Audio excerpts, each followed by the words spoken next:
Bonjour. Bonjour, Euh, vous êtes Monsieur Gandelou. c'est exact, oui. Moi, je suis Lorenzo Carli. J'ai été étudiant à l'un de vos cours d'ethnologie. Je me souviens que vous suiviez attentivement le cours, ouais, je me souviens bien. Et du coup, ça m'a intéressé. Et donc, dans le cadre d'un atelier en art du spectacle, Ouais. on nous a demandé de faire un portrait. Je me suis dit pourquoi pas Mhm. faire un portrait sur ça, parce que moi j'ai hésité à changer l'art Ouais. du spectacle pour la sociologie, l'ethnologie. Mhm. Et donc je me suis dit autant mélanger les deux puis faire un Mhm. petit film sur ça. Mhm. Et du coup sur vous. Et donc Merci de m'avoir choisi. c'était un peu pour vous rendre hommage, parce que vous m'avez changé un peu ma vision des choses sur cette notion de vision du monde qui est évolutionniste. J'ai fait des études au lycée et sans trop savoir euh, quel serait mon avenir en fait. Mais la seule chose qui me préoccupait, c'était de réussir. Mm. Parce que je voyais dans la vie de tous les jours des gens qui avaient réussi dans leur vie, qui s'étaient acheté une maison, qui s'étaient acheté une voiture, qui vivaient ce qu'on appelle communément les grands messieurs, les gens de la société dominante. D'accord. Voilà, donc j'aspirais aussi à ça, comme n'importe qui. On rêve un peu, on se fixe un peu des objectifs dans la vie. Et c'était ça, donc j'ai été... Au lycée, je ne savais pas, mais je voulais aller plus loin dans mes études. Donc chacun a son... Vous l'avez eu où celle-là? Ça, vous l'avez acheté Celle-là, je crois que je l'avais ramenée du Congo. Elle appartenait à ma mère. C'est pour ça que je la garde jalousement. Parler de la transmission. Oui, je transmettrai ça, je ne sais pas à qui. Et ça, voyez-vous, vous connaissez ça. Ouais. Marilyn Monroe. Hein. Bon, c'était une... Comment on appelle ça? J'ai trouvé ça dans une galette, hein, une fève. Ouais. Bon, c'est pour la collection, hein. C'est pas... Et quand j'étais non boursier, je me disais que, bon, je pourrais, à Paris, avoir la possibilité d'aller régulièrement à l'ambassade du Congo, de faire une demande de bourse. Mais finalement, je ne me suis pas retrouvé à Paris. C'est à Rennes que j'ai atterri parce que j'avais des amis qui, à l'époque, à Brazzaville, étaient dans le même camp de travail. Je parlais d'un camp de travail comme moi, en fait. Eux avaient été partis du Congo 2 ans avant moi. Ils s'étaient retrouvés à Rennes, quelques-uns d'entre eux. Et donc, ils m'ont accueilli à Rennes. Et bon, mais je dis, je fais quoi à Rennes? Je dis, bon, mais j'étais en B, en série B. À Bordeaux, j'étais en sciences économiques, même si j'y allais en dilettante. Je crois que je vais aller en AES. Je suis allé en AES à Rennes 1. Mais ça me convenait pas. Au bout de 2 mois, je me suis rendu compte que c'était pas là qu'il fallait être. Je suis venu en AES ici. Je me disais, bon, je vais en AES littéraire. Enfin, littéraire, une façon de parler. AES, Administration économique et sociale. D'accord. Hein, ici à Rennes. Et bon, là, je me suis dit, non, mais je crois que il faut que je retrouve quelque chose que j'avais déjà fait. Parce que j'ai oublié de dire tout à l'heure en passant qu'à Brazzaville, au moment où le pouvoir nous a fait partir de l'université, j'étais en première année de sociologie. D'accord. Donc j'avais déjà goûté à la sociologie. Voilà. Alors, je vous parlais tout à l'heure de mon maître, Georges Ballandier, qui m'a formé, avec qui j'ai fait mon doctorat. Georges Ballandier c'est un monsieur qui est âgé de 94 ou 95 ans aujourd'hui, puisqu'il a fêté ses 90 ans il y a 4 ans à peu près. Et c'est un des grands anthropologues français, hein, qui a pas mal écrit et qui fait partie de ceux qui étaient partis à l'époque où l'on parlait des sociétés primitives et qui sont revenus par la suite au Bercail. Et j'ai retenu quelque chose. J'ai retenu quelque chose et que mon père me disait toujours, mais Justin, si tu veux apprendre, il faut te faire petit. Il faut te faire petit. Même si tu sais, ne dis jamais que tu sais.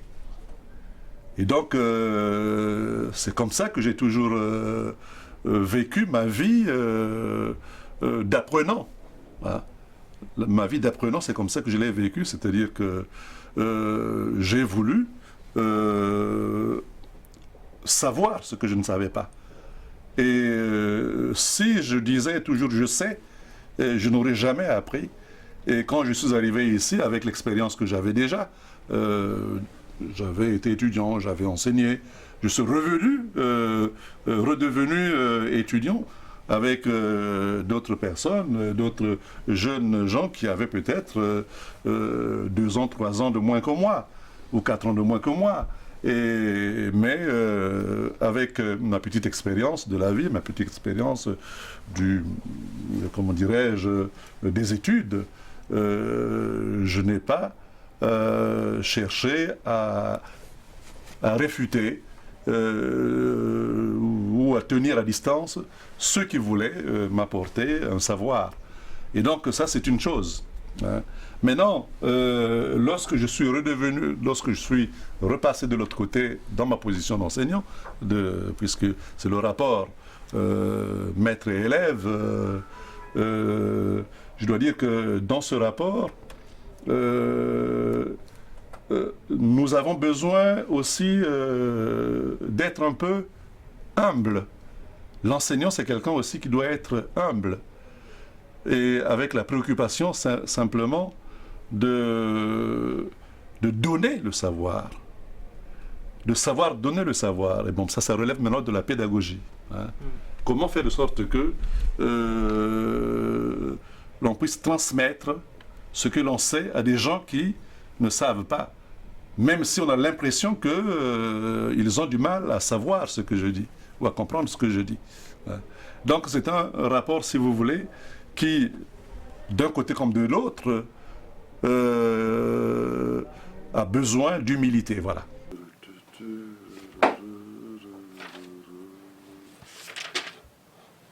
Ce serait toujours le mardi? Oui.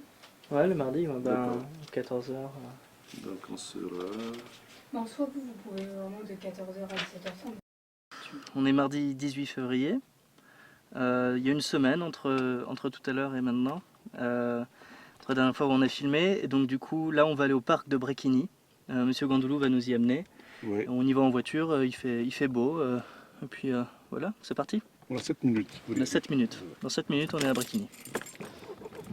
C'est parti. Tout ça me rappelle beaucoup de choses. Beaucoup de choses, une vie, je n'allais pas dire une vie antérieure, puisque si je dis antérieure, ça va prendre notre connotation. Oui. Mais une vie que j'ai connue quand j'étais en Afrique, adolescent, lorsque mes parents m'amenaient au village, parce que j'ai connu finalement 2 aspects de la société qu'on dirait villageoise et puis la société citadine. Et donc j'ai à la fois la culture citadine et la culture, j'allais dire, villageoise. Et la culture villageoise m'a permis de me rendre compte aussi de la simplicité de la vie. La simplicité de la vie, c'est-à-dire comment est-ce que les gens pouvaient vivre avec peu, mais finalement en toute richesse aussi. Hein. Quand je dis peu, ça veut dire qu'ils ne s'encombraient pas de tous les aspects matériels que nous connaissons en ville, et que là-bas c'était une vie véritablement assez sobre, assez frugale et Et puis la relation très facile, pas complètement dénaturée, à l'instar de celle que l'on vit en ville. Non, j'ai appris beaucoup de choses, une certaine sagesse de l'arrière-plan de la société congolaise. C'est dommage, il pleut un petit peu là. Oui, il pleut un petit peu juste au moment où on commence à parler de choses sérieuses. Mais ça va, peut-être que c'est passager, on ne sait pas. Ouais, on peut continuer un peu. Oui, il faut gagner de plus en plus. En plus, on sait pas où. Et c'est ça en fait. Mais quand je viens ici, je retrouve un peu le cadre que j'ai connu, les arbres, le bruit des, comment dirais-je, j'entends des voitures ici, mais j'avais l'impression que c'était un fleuve qui passe, qui suit son cours, et un peu ce bruit-là, mais aussi le son des oiseaux qui chantent. Des oiseaux, et j'écoute parler la nature ici. Ça, c'est important. Et j'espère que la pluie ne va pas continuer à nous traquer. Donc, c'est beaucoup de choses que ça me rappelle quand je viens ici. Je retrouve une joie de vivre intérieur. C'est important donc pour moi de venir ici. Je suis en accord avec moi-même, avec la nature, avec le monde finalement. Et j'essaie donc de faire à ce moment-là la jonction, retrouver plutôt l'équilibre. L'équilibre au regard de cette vie professionnelle que j'ai et celle où je suis en retrait. Et en venant ici, donc, qui me permet de me retrouver. Donc voilà, mais l'anthropologie m'intéresse énormément. Je crois que sans avoir dans ma jeunesse souhaité faire ça, mais on ne fait pas toujours souvent ce que l'on souhaite faire. Mais à un moment donné, j'ai trouvé ma voie. Et il y a eu des gens, des maîtres, comme on disait la dernière fois, qui m'ont donné aussi cette envie, ce goût. Je parlais de Georges Ballandier, qui a été, mais avant lui, Georges Ballandier, un prof que j'ai eu au département de sociologie à Rennes, Jacques Cochin, qui m'a pas mal inspiré aussi dans le travail d'anthropologue, dans le métier d'anthropologue aussi, qui m'a beaucoup inspiré. Georges Ballandier, il a, comment dirais-je, confirmé la chose, on pourrait dire. Et je me retrouve, en fait, je ne sais pas si j'aurais fait autre chose sur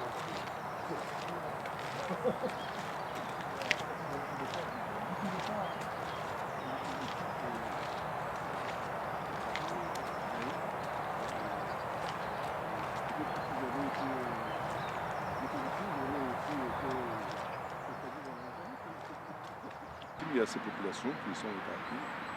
Donc, bon, mais il faut chaque chose en son temps, prendre les choses par petits bouts et un jour voir si le temps, les possibilités me le permettent, essayer de mettre un terme aussi à ce que j'essaie de faire. Donc voilà. On peut aller continuer un peu marcher là-bas. Oui. Moi j'ai un frère qui en Martinique. Ah oui, la Martinique. Ah ouais. C'est comment?